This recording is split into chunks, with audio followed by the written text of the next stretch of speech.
మనకున్న ఈ గజిబిజి లైఫ్‌లో మనలో చాలామంది round the clock routine work చేస్తూనే ఉంటాము. సో, ఆ రొటీన్‌ని బ్రేక్ చేసి మనం మన కాలనీలో కానీ, వాడలో గానీ, సిటీలో అయితే కమ్యూనిటీలలో గానీ, మనం ఏదైనా ఇలా గణేష్ నవరాత్రులు గానీ, దుర్గాష్టమి గానీ, క్రిస్మస్, వీకెండ్ వస్తే ట్రెక్కింగ్ యాక్టివిటీస్, క్రిస్మస్‌కి ఫన్ యాక్టివిటీస్ అట్లా ఏవో ఒకటి ఆర్గనైజ్ చేసుకొని మనం గనక పార్టిసిపేట్ చేసినట్టయితే మన రొటీన్ యాక్టివిటీస్ నుంచి మనకు బ్రేక్ దొరికినట్టు ఉంటది. ప్లస్ మనం అమ్మాయిలమైతే చాలా యాక్టివిటీస్‌లో ఇన్వాల్వ్ అయ్యి ఉంటాము.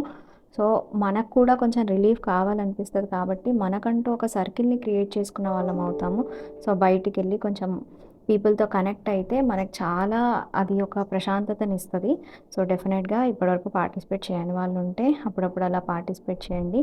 అండ్ ఈసారైతే నేను మా హైదరాబాద్‌లో లేను గాబట్టి మా అత్తయ్య వాళ్ళైతే కూర్చున్నారనమాట పూజకి. అండ్ ఇవన్నీ ప్రసాదాలు పాట్‌లక్ లాగా అందరూ ఒక్కొక్కటి తీసుకొచ్చారు.